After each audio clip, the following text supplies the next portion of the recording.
Good evening and welcome to From the AD's View. I'm your host, Dr. Cedric Brown. Today's guest is Miss Monique A.J. Smith. Miss Monique, what are your thoughts on women leaders in sports?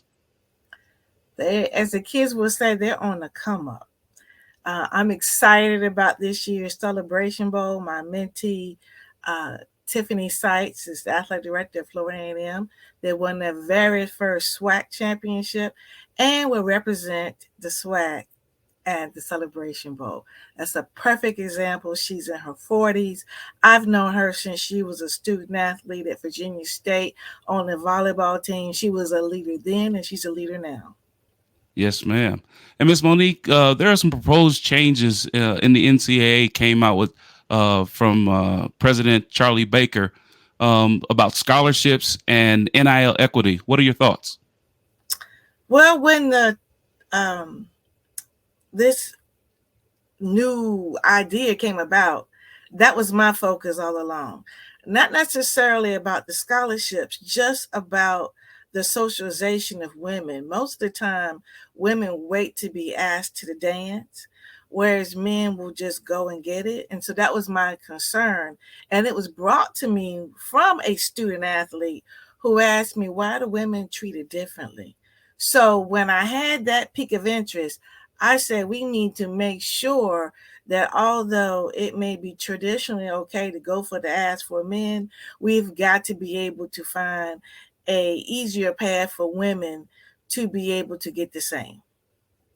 These and more topics on From the AD's View. Let's get it.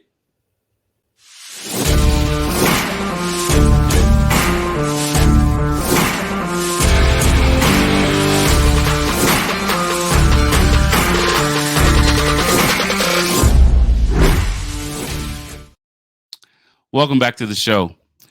Before I get started, I'd like to give honor to God because without Him, none of the things that I do in life would be possible. Now let's bring back our special guest, Miss Monique A.J. Smith.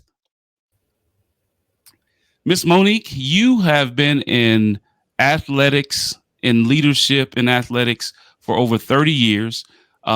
You higher education leadership strategist. You're a publisher. The founder of Seeds of Empowerment.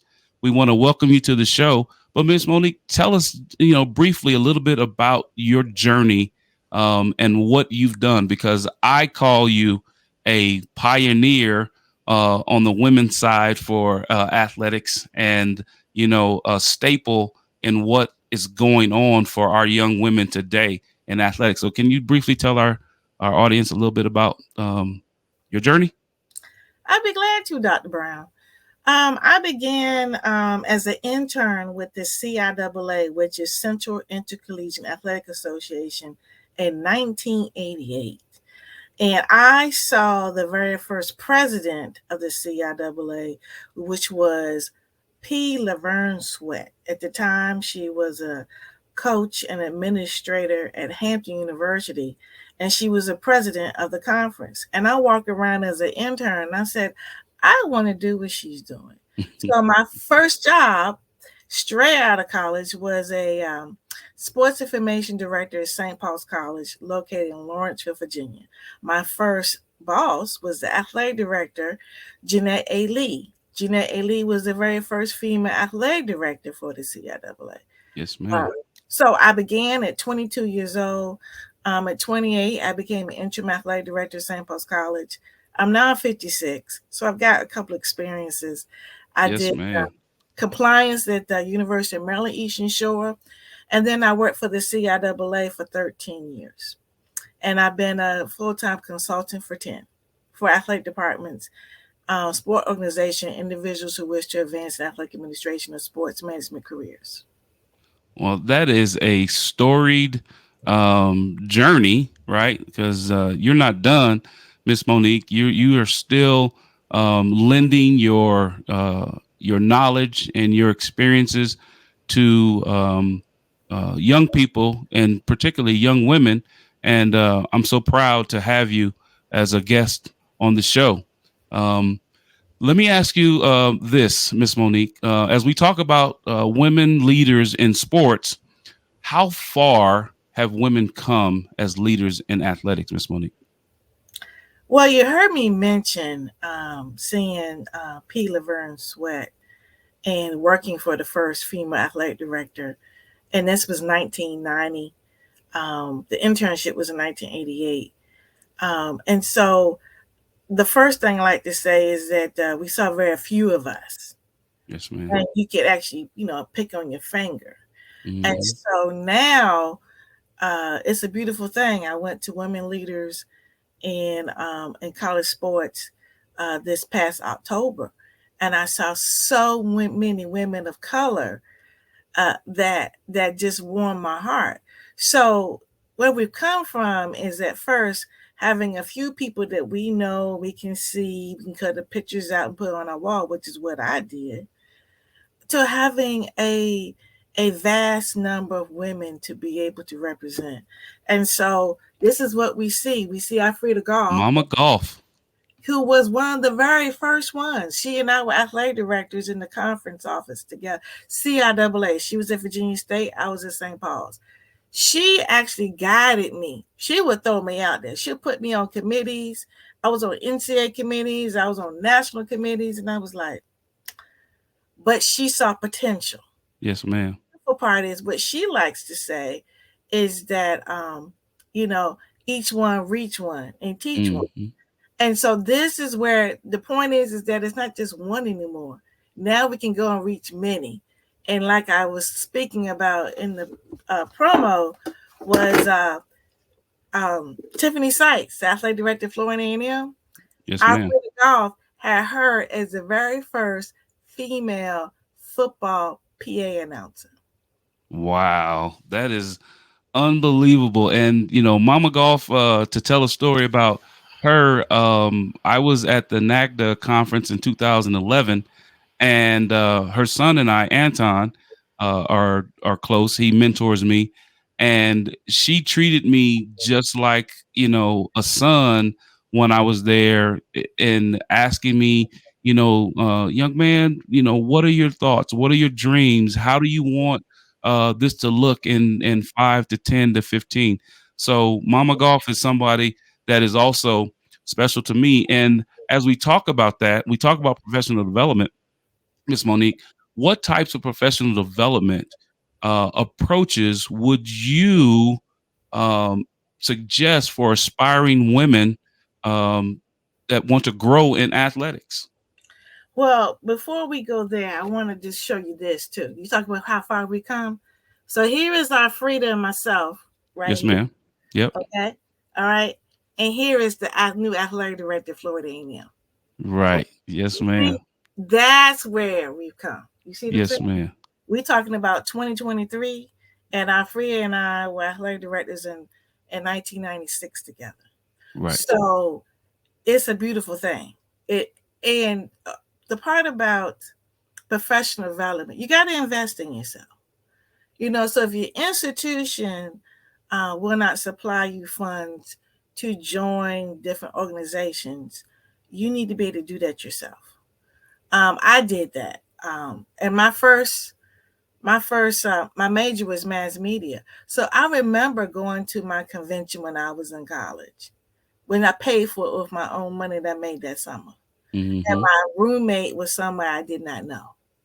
So there are scholarships out there. You spoke about NACTA. And community is important. So because you get a chance to see what you can be. And you need to be able to look at a vast. And that's why I did this magazine, Its Significance in Athletics and Sports, so that you can see other women of color. Yes, And then, ma'am. of course, the podcast I've had for 10 years. And it does cover the different career paths of the different, we're talking about sports sociology. We got mental health. We got athletic trainers. We got physical therapists. All of these different careers, not alone SID compliance, facilities, all of these things that you don't even know that you can go into that path. Most time I see women that want to be an athletic trainer because they think that's what they see. But they have no idea about the marketing arm, about the fundraising arm, about the student athlete development, which back in the day was called life skills. I'm sure we're going to have a name change again. Yes, and ma'am. We're going to talk about name, image, and likeness. I took a whole class. I said, forget the whole syllabus. I said, you're going to take one school and you're going to learn how they are carrying it out. And then I want you to do assessment based on what I teach you this semester, what is missing. And then you're going to know how to present yourself as a person that can help that institution. Absolutely. Absolutely. And as you were just speaking about different opportunities for development, MOA is one that, I've been affiliated with. NACDA is one. Look at that. Talk about that a little bit, Miss Monique. Talk about that young woman, that pioneer, that queen on that cover of that magazine real quick. Well, this is Dr. Renee Miles Payne, who happens to be Director of Athletics for Fort Valley State University and the new president of MOA. So here we go. Here we see the MOA symbol. Yes, and she talks about her vision for MOA in this magazine. And so this is, and I've known Renee for some time now, but her whole thing is about being known. Because the day of just doing a good job and hold your head down are over. Right. You got to look, you got to be embracing visibility. And that's what the magazine, I give expert marketing sessions. Basically, what is it that you have done at your institution? What problem have you solved? And at more than one place. Because guess what? Whatever steps you take to solve it, that's your intellectual property. Yes, ma'am. It's in your head. So that right there can be monetized, because if you fix it at one institution, you can become a consultant for another. Yes, ma'am. And the last question on this particular topic, Miss Monique, is how did your mentors encourage your career path? Well, let's just say encouragement is not the word. I've learned this new term, voluntold. Okay. Voluntold. Yeah. And we talked about Alfreda. I got to give her props again. This was a mentor who actually put me on my very first NCAA committee, and I didn't even know it. I got these box of binders. I was on the very first Division II nominating committee that established Division II committees, because we just federated. That was 1997. And so she said, well, since you have an SID background, you know how to select individuals. And I was like, oh, okay. Did not know what's the best thing, because I got a big version of the NCAA, Yes, ma'am. What we're talking about in a conference office and how it relates. And from there, I served on several. And so speaking of organization, Women Leaders in College Sports, I was on the nominating committee. I nominated Alfreda to be the president. Alfreda put me on the awards committee. So that was cool. I can plan, I'm a planner. No, she said, you have to be the MC of the program. I said, I don't talk. I plan. I write scripts. She said, you will do it. So yes, that's what my mentors did. They didn't encourage. They voluntold. Yeah. Mm-hmm. Well, Ms. Monique, stay with us. I have to take a short break, right? And then we'll come back and we'll figure out what we're going to talk about in the second segment of the show. You're watching From the AD's View. I'm your host, Dr. Cedric Brown. We'll be right back after this short break.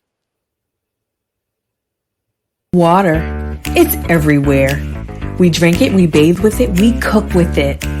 Coffee's made with water. Toilets won't flush without it.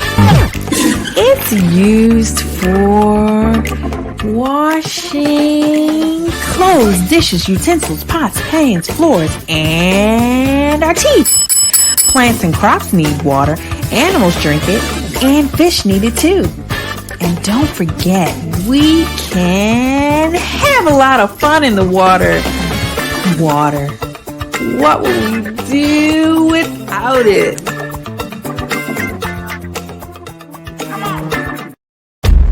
From the creative team that brought you The Browning Project and Dead by Morning comes a new thriller that will change the way you look at white-collar crime forever. Falling from the Sky.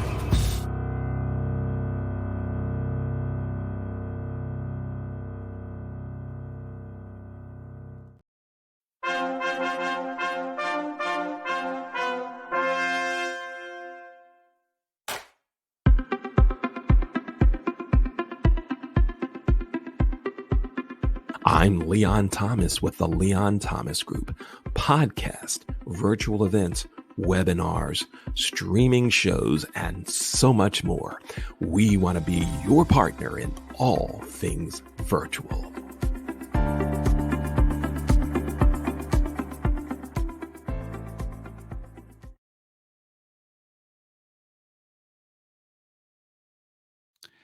Welcome back to the show.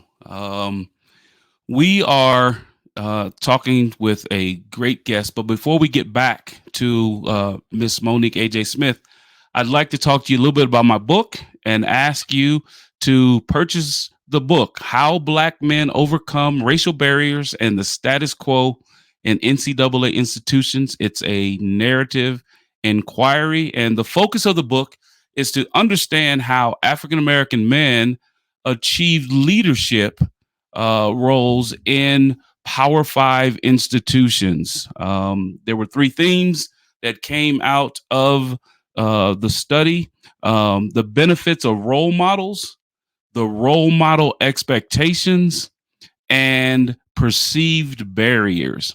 It was a pleasure doing the work with some of the individuals that helped me along with it when I did the semi-structured interviews. And if you'd like to learn more about that journey, about the things that those individuals talked about that rose to high levels in Power Five institutions, get the book. And you can get this book on Amazon.com. It's in paperback, it's in hardback. If you want to do it Audible, you can do it Audible as well. If you'd like to see past episodes of my podcast, go to my website, cedricmbrown.org. You can click on a button in there. You can see as many of the former podcasts, past episodes of the podcast that you would like. If you'd like to learn more about professional services that I provide, also go to cedricmbrown.org. Click on that button. It'll pull down many of the services that are provided for student athletes, for individuals. I do guest speaking. Just go to that website. And the last thing, if you'd like to be a guest on the show, love to have you. Or if you know someone that would like to be a guest on the show, have them go to cedricmbrown.org and send me an email. And then we can get together and we can talk about it. I'd love to get more thoughts and more views from professionals and individuals out there. And just go to cedricmbrown.org. Our show is on Sunday evenings at 6:40 Central, 7:40 Eastern. A little change, 6:40 Central, 7:40 Eastern Standard Time. So let's bring back our special guest, Miss Monique A.J. Smith. Miss Monique, we've talked about a lot of opportunities for individuals, specifically women, in this male-dominated industry, big business. Recently, the president of the NCAA came out with a proposal that he would like to see in 24-25. And basically what he was talking about is more resources for student athletes, more money for student athletes, making sure that if you give a student athlete athletically rated aid, that you are really tied to that student until matriculation, talking about some insurance opportunities for student athletes, because if they get injured, we want to make sure that they're taken care of. But the one thing that really stuck with me in regards to you, Miss Monique, is the NIL equity that he wants to put a microscope on and a focus on and highlight on. What do you think about that proposal and making sure that our star women athletes are getting the same dollar that their brothers are getting on that NIL with those collectives and potential earnings for student athletes? Well, let's just talk about Title IX in general. Yes, ma'am. When we talked about boosters, when you looked at boosters in the athletic department, and traditionally people gave to the footballs and the basketballs, they were around longer. And so just because you have a booster club who wants to give X amount of money to the women, to the men's program, the institution is responsible for making it equitable, not equal. Okay. Right. And so I knew this was going to happen. Just because you have people who have an interest that want to have the star quarterback, you're going to have to create a atmosphere for someone to want the setter from the volleyball team. Absolutely. You're going to have to educate the collectives. You're going to have to educate the boosters that although you feel like you a private entity, if you really want to help us, you got to be able to understand you got to get to this pot as well. So as usual, it's going to have to be some education that happens with that. At the same time, you have got to be able to help the socialization of how women, there's something to be said about social media and comparison. Mm-hmm. And so women have to be able to take it as a game of let me show you I'm in the marketplace and not just for acceptance. See, that's where we get into the problem with the socialization, waiting to be accepted. Yes, ma'am. And so if we're going to teach the marketing of it, we have to be able to say you're already their brand. And those, I mean, like Ms. Reese is a perfect example. She does not have any confidence issues. You see? Yes, However, ma'am. some people will say, oh, that's just too much. And that's where we stop. There's that mindset. I want this to be seen as a good girl. I do not want it to be brash. We have got to be able to say, this is not about, this is business. This is about your brand. You have something to offer. Even if you just look at me right now, these are glasses. Where did I buy the glasses from? You see, if I'm saying, yes, ma'am. If we can get them to see that you don't have to wait for a brand to fall into your lap. You already have it. And so that right there will assist. But if you look at it, most women have more brands to be able to promote. It's just that they never even thought of it like that. Yes, ma'am.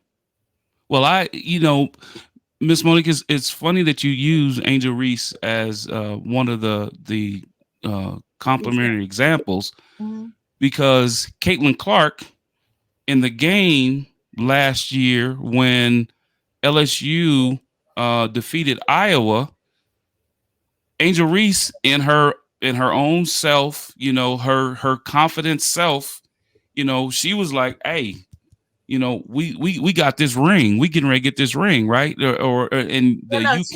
You can't see me, right?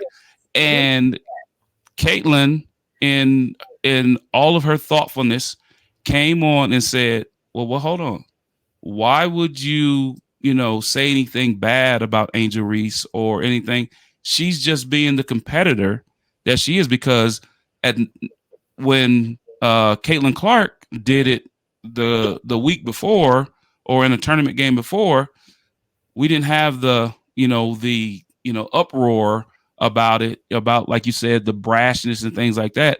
It's just Angel Reese being who she is. So how do we prepare our women for to understand that they are that brand, that they do have qualities to monetize and make themselves, independent and, from a financial standpoint, things like that. How do we go about that? Well, it's interesting you say that, because it's the same process I take with these women in this magazine. Mm-hmm. Same. Expert marketing. You're an expert in something. Now, even if you have a brand, you're an expert because you picked it out. What made you pick out a certain item? And so that's the same thing. You have to build the confidence to be able to say, this is who you are. And I've always said this. If you're an athlete, you're the man, you're the woman on campus. You have a platform. What are you going to do with it? And so you have to own your platform. And I think that's the difference. It's very similar to the NFL. It was said, when they did the Pink Days, celebrating those who have been victorious over breast cancer. Yes, ma'am. And so, but the question was, you didn't ask us what were our personal social causes. You get upset with Kaepernick, but that is his personal cause. So now we have the cleats. So the same thing with the student athletes. Must we collectively go as a team to go read to the kids? All right. But now you as an athlete, what book did you read as a kid? And you can actually say, read it to the kids yourself now. These are the things. You have autonomy. Just go ahead and use your platform for what you believe in. When you do that, these children today, when you get a chance to listen to what's important to them, they will be able to embrace that they have their own platform. And that is so telling, as you say that, Miss Monique. And when you talk about having a voice, right? And today's student athlete is not like when I was in school in the the mid 80s, late 80s, into the 90s. But mental health is something that you spoke about earlier, and mental health is such a prevalent topic that is not often taken into consideration the way that it needs to be. How can we help them as they start to try to understand their brand and then understand some of the emotions and some of the things that they go through? What can you say about that, Ms. Monique, about that mental health piece with student athletes? Well, let's be honest. Social media is made to trigger things in individuals to make a purchase. Yes, ma'am. So we have to educate the marketing of what social media does. So where they have an understanding that it's just like fire. It can be used for good or bad. You have got to understand the usage of it and be able to use it to your platform and need. And so because social media has a psychological point to it, the ping has something. You cannot walk away because you got a ping. Knowing that, then you can be able to say, I'm aware. Awareness. All leaders, the very first step with leadership is self-awareness. If you know this is what's happening, then you can decide whether to use it for your good or your bad. Yes, ma'am. And I appreciate that insight, Ms. Monique. And as I follow you on LinkedIn and some of the amazing things that you're doing, and with the magazine Significance, I just you sent it to me, and I looked at it, and I'm going to go ahead and get the magazine sent to me. So I will do that. But before we leave, I always ask my guests this one thing, Miss Monique. What does faith or spiritualness or spirituality mean to you, Miss Monique? Well, you spoke about mental health. And so for me, I try to control my intake. And so I don't watch anything like the reality TV shows, do not. But I listen to gospel music, because I'm telling you, when you are intentional about what the earworms are going into your head, Mhm. That's what plays into your head constantly. And you said about faith. I don't know. I love to go to my Amazon Music and be able to just click an artist and listen to the whole album. And I just happened to do that with Yolanda Adams like yesterday. And there was a song that came out in 93 and about your faith. And so to me, look, and I've been doing that for years, especially when athletics has so many moving parts. It does settle you. Yes, It ma'am. does settle you. And so I don't need to bring out more products, but I talk about mental health and faith in a chapter that I wrote, Public Figure Mass, Exit Stage Left. I thought it was important to be able to discuss for high achievers, depression looks different. Yes, ma'am. And the pressures of being a first, I didn't even recognize I was putting pressure on myself. Yes, ma'am. And so I can tell now when administrators are getting to that point, and the joke around, which is, it's a funny joke, but it's a truth joke. Has she sent you to therapy yet? And so I'm saying, we talk about the student athletes, but I'm also saying administrators, because with your administrator, you are dealing with personalities, you're managing people. And you got to be able to go to a place to be able to dump because you've been carrying a load. Yes, ma'am. Yes, ma'am. I appreciate that, Miss Monique. And Miss Monique, if individuals would like to get in contact with you, you're on LinkedIn, correct? Yes. I like to talk there first. Okay, you're on LinkedIn, so they can get in contact with Miss Monique AJ Smith on LinkedIn. But also, Miss Monique, you have a store with Seeds of Empowerment, correct? Yes. And we have it on there, so you can get in contact with her on Seeds of if you want to get products from her on seedsofempowermentstore.com. And then also, you wrote a book, right? Yes. Miss Monique, you wrote a book, and then that book, you can get it at www.publicfiguremask.com. And Miss Monique, this has been such a pleasure and an honor. And I thank you so much for being a guest on the show today. Thank you for having me, Dr. Brown. Yes, ma'am. So as we close the show, I'd just like to, like I said before, thank Miss Monique for being a part of the show. If you would like to see more of the episodes, you can go to my YouTube page at Dr. Cedric M. Brown. That's my YouTube page. You can catch me there. Or, like I said before, you can go to my webpage at cmbrown.org. Cedric M. Brown.org. Or you can go to my YouTube page, which is Dr. Cedric M. Brown, or you can go to www.youtube.com/@ from the AD's view.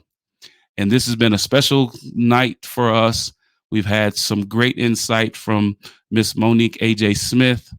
And I just thank you all for listening and viewing. And if there's anything that anything else that we can do for you, just get in contact with me at cedricmbrown.org. Good night and God bless.